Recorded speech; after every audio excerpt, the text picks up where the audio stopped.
masjid, kemudian seluruh peserta apa sih namanya Ustaz? Penyegaran apa? Pelatihan. Latihan sih harus kawak-kawak kayak latihan. Kayak ini banget. Latihan jenazah melu. Baik, biasa saya kan paksaan lah itu. Kalau Sabkar itu sebenarnya diisi beliau saya sudah mampu, tapi sudah sangat mampu mumpuni gitu. Tapi ya saya maksa gitu. Misalnya oleh kancah top ya, kancah sore-sore ya. Jadi hari ini saya hanya diminta motivasi gitu. Apa sih pentingnya? Makanya saya kasih judul ini Ahamiyatu kafa'atil a'immati wal khutobah gitu ya. Jadi pentingnya kafa'ah. Kafa'ah itu kualitas. Pentingnya kualitas apa? Imam dan khatib. Dan ini memang sangat penting bagi kita untuk selalu memperbaiki pemahaman kita. Karena namanya gerakan itu kan continuous improvement and movement. Hijrah itu kan maknanya itu, hajar itu kan bergerak terus menerus, belajar terus.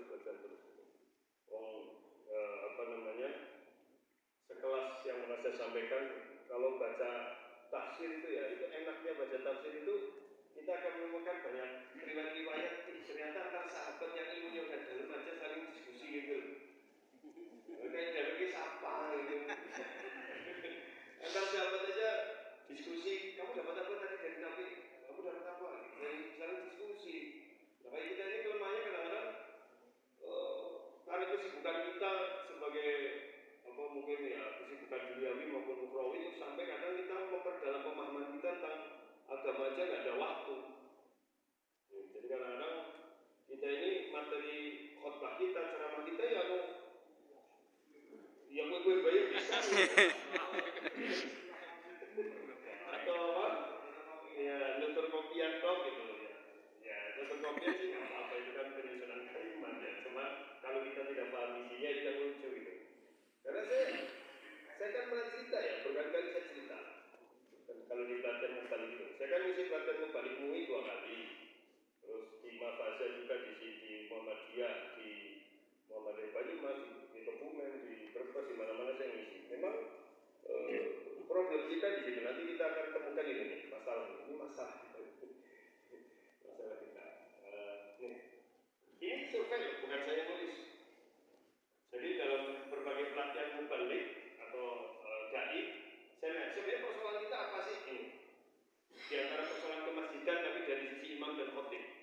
Jadi kurangnya imam yang mumpuni, bacaan lagu tajwid makharij. Ya, saya aja juga mungkin versi Ustaz Rasikun saya bacanya belum benar juga. Ya, walaupun saya sendiri ya bukan apa ya, saya aja kadang ini benar ya, kadang saya nyetel itu. Nyetel morotalnya Syekh siapa tuh saya dengerin, bener lah. Tapi juga kalian juga orang teori itu lah gitu ya. Saya masih begitu Pak. Maksudnya tanda kutip maaf ya, bukan bahasa apa. Sekelas saya aja begitu. Gak apa-apa nih model ini loh. Sehingga orang ini tuh orang itu. Oh sih kan. Jadi bacaan, ya masalah lagu sih, ya yang penting kena dirumokna lah, kadang dirumokna bisa kepenak gitu. Ya terus apalagi tajwid makharijnya, wawasan keilmuan keislamannya gitu. Terus fikih ibadahnya, sholat, fikih agama secara umum, terus kepribadiannya gitu. Itu jadi sorotan. Kadang-kadang bacanya bagus, khotbahnya bagus, tapi ngomongnya egois, orang yang keteladanan, orang supel gitu. Jadi itu juga. Terus usia, kaderisasi, nah ini buktinya. Dari zaman masih tabligh dulu, zaman kalau tajis biasanya memang tua-tua ya. Dari zaman ketua masjid tabligh Ustaz apa? Arifin Mukti, nanti Ustaz Rasikun, nanti Ustaz Sugeng. Kan belajar mubalik ya pokoknya tua-tua. Jadi sebagai kue ya. Anaknya kue. Ya. Jadi ini terus tidak komitmen itu ya tidak betul murid-murid masjid gitu Pak. Jadi seolah kata yang imam itu mengatakan padahal namanya imam ya nggak bisa begitu walaupun ada takmir gitu, tapi dia betul-betul bertanggung jawab pada umatnya. Kemudian mentalitas imam ya, tidak pede. Pede kalau ke bagus beda loh. Halo? Pede itu berarti ya dia percaya diri aja dan dia prepare, persiapan. Sementara kalau ke bagus gue kan ya pokoknya maju gue buat apa modal bagus terus merasa terus nggak mau belajar merasa paling benar lah itu yang bagus. Yang ini tuh orang ngomongnya nyatanya sih bikin bagusnya juga apa. Nah ini persoalan imam khotib gimana? Sama ada perbedaan dikit. Khotibnya kadang tidak lancar dan fasih. Kita ini kalau khotbah saya berapa kali tuh ya khotbah orang Muhammadiyah ada orang-orang itu ini Robi aja salah ya orang itu mesem-mesem Muhammadiyah mana ngerti ya, misalkan sering lah saya itu bahasanya bagi orang yang tahu kan ya Rasulullah itu diketawain ya masa ya Rasulullah ya Rasulullah sederhana gitu itu kalau hadis gitu ya apalagi kalau ayat Quran saya pernah Ustaz bahas di tapi alhamdulillah bukan Banyumas itu kabupaten lain masa pimpinan cabang Muhammadiyah apa ini wawasan keilmuan jelas kepribadian tadi hampir sama usia hampir sama terus ini yang ini prihatin hanya baca tuh karena apa kalau baca kalimatnya pasti berita bukan kalimat aktif paham nggak? Iya saya itu pengalaman saya kalau dapat khotbah jadwal khotbah itu dulu ya 20 tahun yang lalu hanya Masjid Fatimah Zahroh yang ada catatan dimohon khotib menggunakan kalimat aktif itu yang imam baca karena kalau kalimat pasif ya pada baca ini kadang-kadang kacamata yang ini gitu kadang-kadang ini baca set orang peduli jamaah baca sampai nunggu barongan aja di urusan mungkin saya itu pas mondok di barongan menangis Pak sekelas pesantren saja itu yang khotbah belum tentu pernah ada yang khotbah pakai tag jadi saya ingat itu saja pakai tag pesantren masih kelas 5 lah ya kelas 3 lah kelas sore ya kita berapa tahun sih ya 3 tahun berarti ada kelas 6 ya kelas 3 memang senior karena itu ada ngegas ya iya itu jadi itu kan dia lembarannya kan pisah-pisah loh Pak itu pas baca set pindah dia santai aja masa baik si orang baik jadi orang nyambung ya masa lembaran ini sama lembaran itu nyambung Pak beda nah tapi kan mungkin dia PDB masa baik ya orangnya udah meninggal Ustaz ya, pernah jadi pengurus yayasan di Barongan PDB dan itu kan perhatian sebagai rampung kan lembar kedua, lembar ketiga, set, baca set langsung. Logi itu jenis yang lorong ya. Tapi kan orang pada peduli. Terus dia masih kembaran gitu, masih kecamatan Bubaran. Itu gede banget ngomong. Biasa kan kadang-kadang ngomong ya, Andri sih bukan orang Muhammadiyah gitu.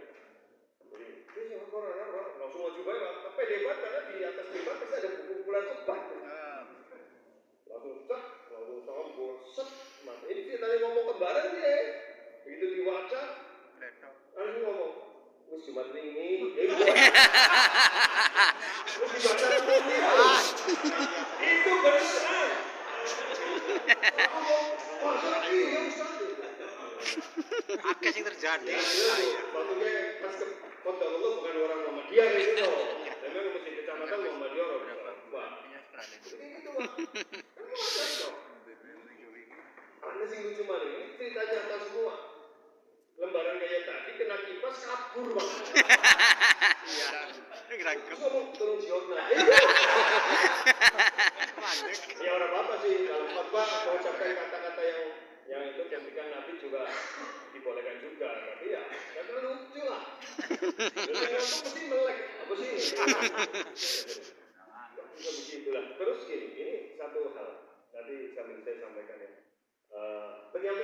kaku, bahasa terlalu apa?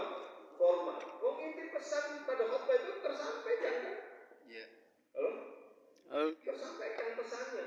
Jadi kalau bahasa formal jelas yang rugi. Iya, iya. Ingat ya zamannya Pak Husain ya jadi bupati. Kok tinggal ngetek ya? Dia harus sambutan macam tutup tek usah. Malah teknya itu hanya dibaca sebentar terus tutup usah tek gitu. Itu Pak Husain sering manggil gitu. Pak Tato Cilacap gitu. Pak Buyan itu kemudian tekstual banget. Terus Pak Heru juga sama nggak tekstual. Heru Sujatmoko apa? Cilacap. Apalagi sebelumnya Pak siapa? Sing marga Purbalingga maju apa? Bupatinya? Siapa? Triyono. Itu rata-rata tambah teks, Pak. Trisasongko. Iya, saya kan udah biasa ngisi sekitar itu. Itu tambah teks. Karena tahu kalau bupati sambutan pakai teks, pasti orang nggak. Iya, berapa kali gitu. Tapi yang kalau Pak Husain itu malah senangnya dia kalau sambutan kalau saya dulu ngisi terus dia itu pasti dia ngomen isi ceramah saya, jadi sambutannya ditutup gitu. Itu lebih mengena Pak daripada membaca. Ya nggak? Iya. Dia seandainya macet tapi ajak keton macet itu loh. Iya. Jadi dia udah menguasai terus ya teks itu hanya untuk mau kelalen gitu keton, tapi sudah dipahami. Tapi orang macam murni yang mesti kadang-kadang komanya juga keliru. Parafrasenya atau parafrase itu bisa bahaya. Contoh, ada kabar burung Ali sakit. Ada kabar burung Ali sakit. Sekarang komanya dipindah. Ada kabar burung Ali sakit. Itu parafrase. Dan sering kan kita dengerin orang baca teks tuh, iya komanya salah. Nah itu masalahnya. Jadi tidak menarik. Itu problem kita. Sebenarnya apa sih penyebab teks? Ya karena nggak menguasai materi gitu aja kan. Sebenarnya kayak khotbah itu bilang menit 80 menit menyampaikan satu ayat satu hadis dikasih contoh-contoh kehidupan itu sudah cukup itu. Kita terlalu formal juga pada orang. Mendingan sih kan kayak gitu. Ya saya nggak ngomong toh. Coba cari rekaman-rekaman khotbah saya gitu. Hampir nggak pernah ada teks. Saya khotbah Idul Fitri itu lihat aja nggak pakai teks. Itu nggak pakai teks. Kemarin aja saya pas di alun-alun yang kemarin tuh yang Muhammadiyah itu saya sedikit pakai teks gitu karena sering di kesuwen jadi ngetek kan lebih orang suwen. Tapi juga nggak macam banget gitu. Tapi zaman saya khotbah di alun-alun zamannya Pak Marjoko kan pertama kali itu zamannya Pak Marjoko Muhammadiyah diberi kesempatan khotbah di alun-alun. Saya itu habis itu Pak Husain saya hampir selama periode Pak Husain saya berapa kali khotbah di alun-alun.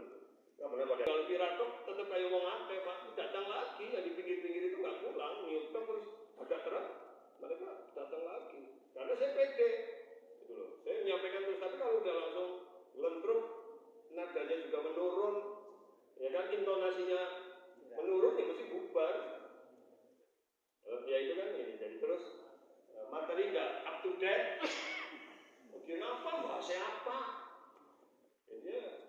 Makanya saya itu paling sering ini. Boleh nggak tanya yang khotbah? Saya sering kali dari rumah nggak punya tema Pak. Dok tanya sama teman. Dok khotbah apa? Terserah Ustaz. Saya terserah. Takmir kalau dua konsep. Khotbah itu komennya. Kemarin khotbah cuma kemarin apa ini? Kalau dia nggak ada tertawa ini apa ini? Ini aja Ustaz. Udah kayak gitu. Saya juga langsung buka tuh. Saya langsung buka Google cari satu tafsir, satu hadis, jelasin udah contohnya ini udah tak lebih. Kan sekarang kalau online tafsir online kan gampang, ketik tafsir surah ini keluar seret baca dikit sudah. Ya. Hadis juga begitu. Sekarang dimanfaatkan medsos dengan baik gitu. Jadi bukan untuk medsos lokal yang tidak baik, justru untuk kayak gitu. Gampang itu. Dan bayangkan Pak, ini pentingnya ya khotbah ini saya mambrah dulu lah nanti baru ini. Kalau khotbah itu kan sekitar 20 menit lah ya. Ya kan? Ya sesuai lah ya. Saya kan bicara 20 lah. Ya, 20 menit. Itu anggaplah berarti hampir setengah SKS kan. Ya. Kalau bisa disampaikan dengan baik, terstruktur, bahkan tanda kutip kurikuler,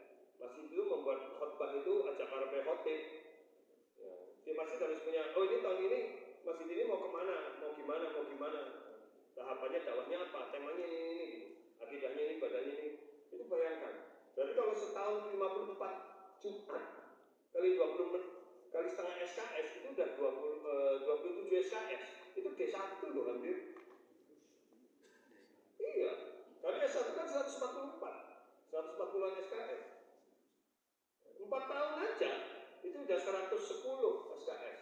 5 tahun lah sudah S1 Pak. Dan dijamin lebih pintar daripada kuliah terbuka Pak. Kalau betul khotbah itu urgensinya nanti di situ. Jadi jangan dianggap khotib itu nggak penting, penting banget membangun umat. Kayak kemarin, ini yang kekurangan kita ini ya. Saya dulu kan awal-awal ditarik-tarik sama IKD itu. Saya nggak mau. IKD itu ikatan dari PKS lah. Saya nggak mau. Tapi kalau saya ngisi tok saya mau. Tapi kalau saya masuk aktif di organisasi sampai diberi apa? Di ART sampai saya dilamar suruh jadi anggota dewan. Nggak usah mikir Ustaz, kita yang kerja semua Ustaz dari mau itu. Mau saya. Gue tetap dari PKS kok. Padahal PDI.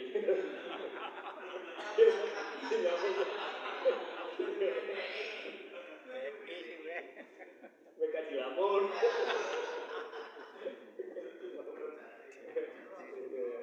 Itu apa? Mereka itu ternyata kenapa begitu? Sekarang lagi solid lagi nih PKS nih, solid banget PKS sekarang.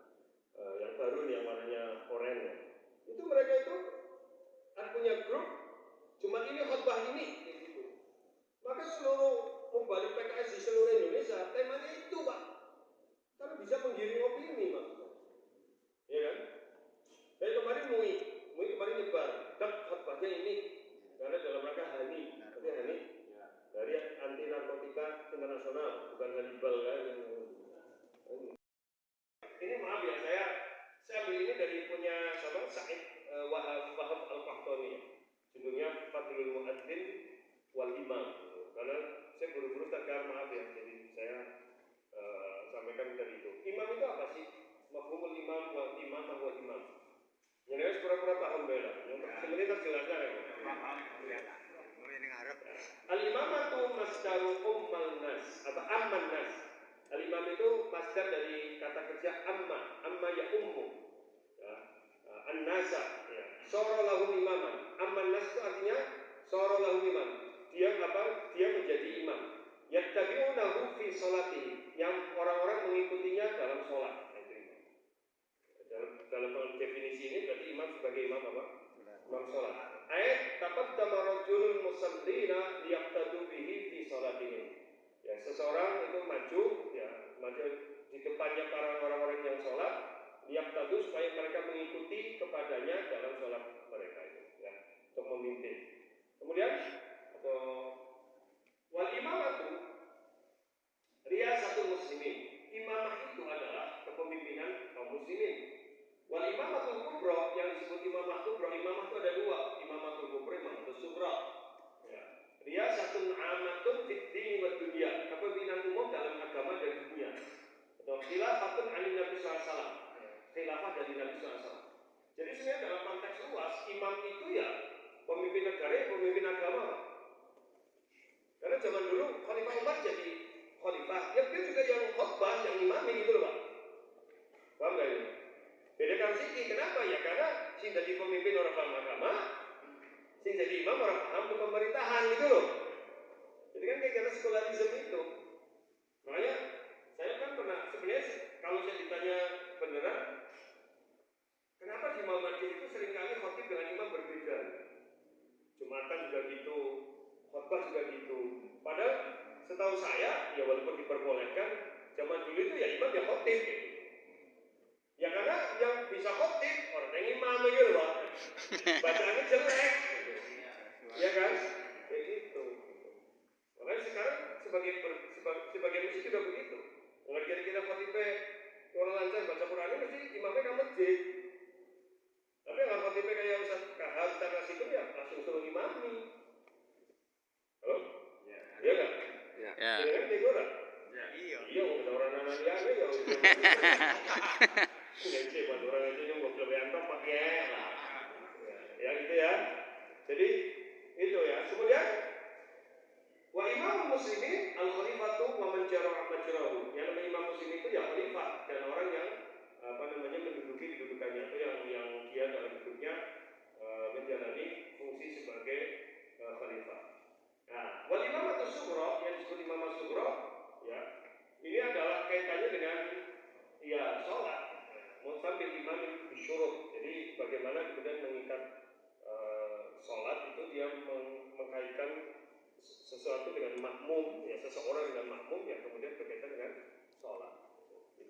maksudnya yang namanya imamatus sughra adalah imam dalam sholat, terikat dengan sholat saja. Nah, jadi kesimpulannya imam itu apa? Kullu man iqtudiya bihi wa quddima fil umur sebenarnya. Setiap yang diikuti dan dia dikedepankan dalam persoalan, dalam berbagai masalah. Dan imam itu jamaknya apa? Nah, imam wal imam fi shalah man yataqaddamal musallina wa yutabi'unahu fi harakatis shalah. Jadi orang yang dia memimpin sholat kemudian makmumnya pada mengikuti, gambarnya begitu. Enggak, ini sudah jelas lah kalau jadi imam. Ini sudah salah. Nah, cuma yang terakhir ini menggelitik nih. Wal imam ini ada disebut apa? Al-alimul muqtada. Orang alim yang diikuti. Gitu. Jadi memang berarti imam itu harusnya alim. Itu yang diikuti. Saya enggak alim saya, makanya gini bahasa kita ini. Wah, mereka gue orang yang menjadi imam. Jadi ya kita memantaskan diri kita gitu loh, paham Pak? Jadi memantaskan diri kita belajar gitu. Maka belajar terus gitu. Nah, jadi kalau enggak kemudian dengan dasar itu orang gelem ya rampung orang sing dakwah. Ya, kalau bicara kayak gitu, saya juga sebenarnya ya karena enggak ada ya, model kayak saya aja bepayu gitu.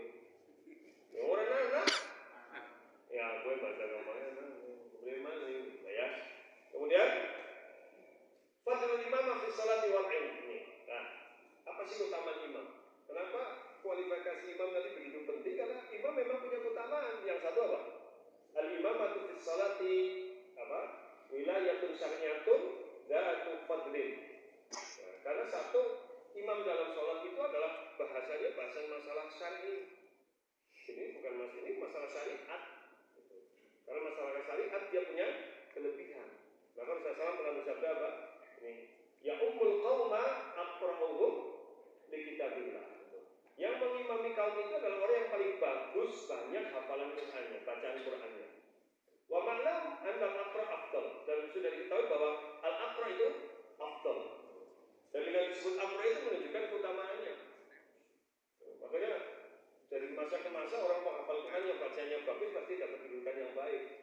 Ya cuma sekarang aja ini kelemahan kita sekarang ini, sing bacanya bagus, hafalannya banyak, kadang nggak ngerti isinya gitu loh.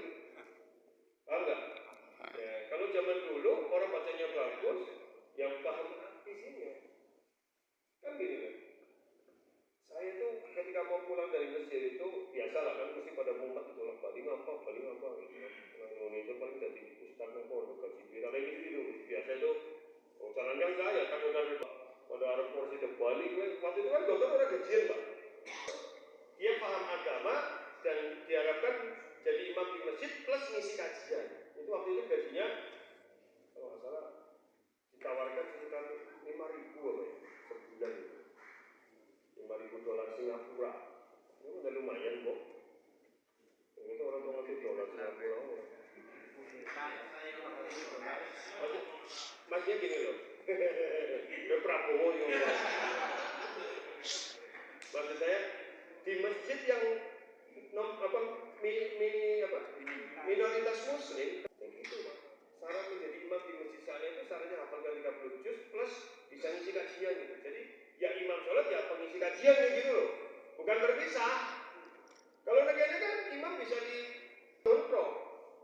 Bekul imam sholat toh, terawih toh. Ya karena kadang-kadang itu kelemahan kita. Sing bacanya bagus, imam agamanya kurang. Sing imam agamanya bagus, bacanya dari gue. Memang lagi ideal banget sih. Ya. Terus, ya. Kedua, al-imam salati yuqtada bihi fil khair. Kenapa begitu penting? Kenapa imam itu utama? Karena imam itu juga diikuti dalam kebaikan. Dia harus jadi teladan. Jadi seorang imam itu nggak sekedar mengimami sholat, tapi harus bisa jadi teladan. Termasuk dalam pernikahan Ustaz. Ustaz ini gimana nih teladannya? Wah itu dari dalam sifat-sifat ibadah rahmat, naum yaquluna fi du'aihim li rabbihim. Terlihat itu ya, keumuman firman Allah Azza wa Jalla ya, ketika Allah Ta'ala mensifati hamba-hambanya yang maha Ar-Rahman, Bahwa mereka itu ibadur rahman berkata dalam doa mereka apa? Ini surat Al-Furqan ayat berapa? 74. A'udzubillahi minasyaitonir rajim. Alladzina yaquluna rabbana hab lana min azwajina wa dhurriyyatina qurrata a'yun waj'alna lil muttaqina imama. Itu. Jadikanlah kami imam bagi orang yang bertakwa. Yang dimaksud imam di situ bukan sekedar kita semuanya ingin jadi imam, tapi keteladanan. Itu kan di dalam tafsir. Wal mana ij'alna immatan yuqtada biha fil khair. Artinya keteladanan dalam kebaikan. Jadi bukan sekedar imam sholat, tapi keteladanan ya. Wakila al-mana ij'alna hudatan muhtadin du'atan ilal khair.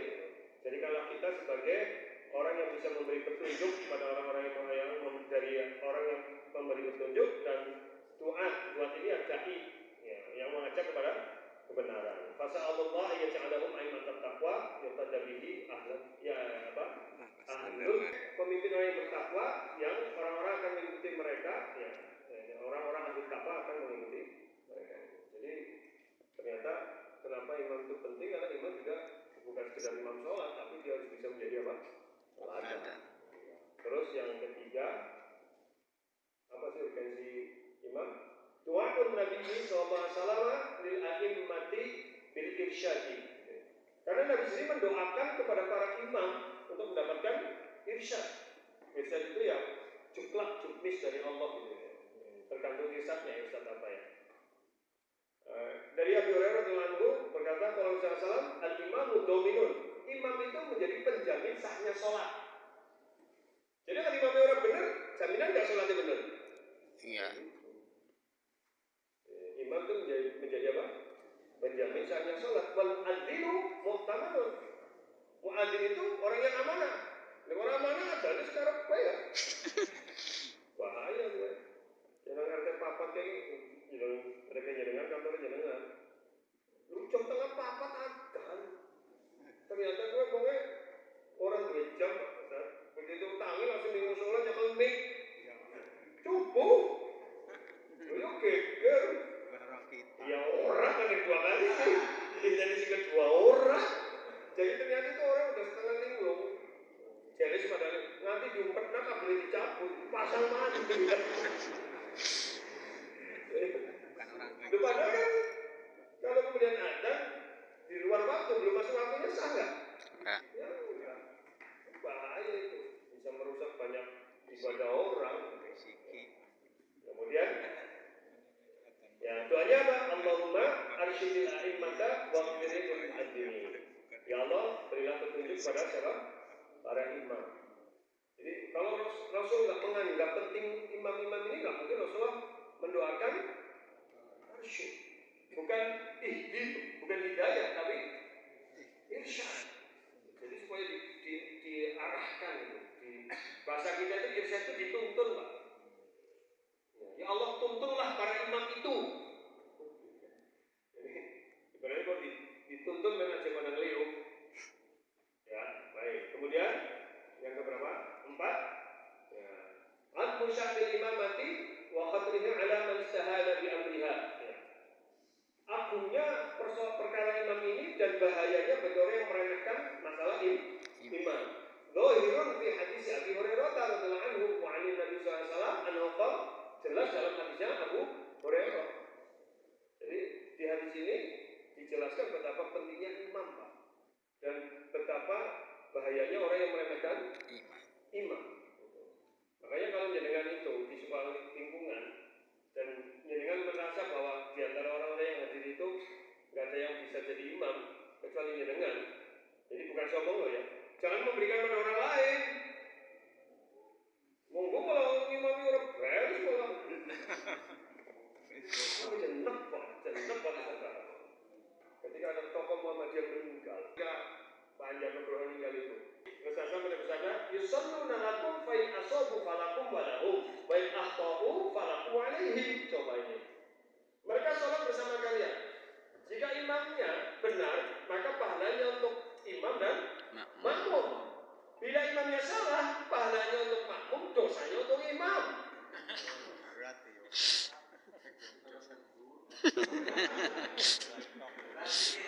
Misalnya kejadian ini. Imam itu meyakini sholat sudah Padahal semua makmum sadar itu tidak, sudah diingatkan, tapi tetap bahkan sudah salam, sudah subhanallah sampai 3 kali, imamnya tetap yang baik, sudah selesai, orang benar. Ya terus sebagian nambah 1 rakaat Ustaz. Saya bilang dosa nambah. Itu dosanya udah sama imam, ini udah sah. Makmumnya nggak perlu. Itu. Termasuk misalkan dengan kejunub, kalian orang adus, jamin Pak. Ini nggak bisa diremehkan. Jadi kalau imamnya benar, pahalanya dapat. Kalau imamnya salah, ya dosanya imam. Jadi kalau imam sudah mengingatkan imamnya, ya sudah. Tuh. Di beberapa tempat begitu. Saya kadang-kadang kayak gitu, tembak langsung itu. Apa lebih? Ya ada semuanya. Itu dengan musola itu. Anggaplah masjid separuh ya. Terus waktu saya ke masjid, khotbahnya sama mengangkat satu tema. Udah framing kan? Kita framing kebenaran. Itu pentingnya khotib loh. Dan kekuatannya jadi khotib. Karena bisa menggerakkan massa. Makanya kenapa zaman Orde Baru itu khotib-khotib ditangkepi. Karena bahaya. Dari sini pemerintah santai. Ma'amman nasa fasobal waqta falahu walahum. Barang siapa yang mengimami orang dan dia benar waktunya, maka dia dapat pahala dan dapat pahala baginya dan bagi makmumnya. Wa man intaqasa min dzalika syai'an, dan bila ada kurang-kurangnya, maka dosanya bagi imamnya bukan bagi makmumnya.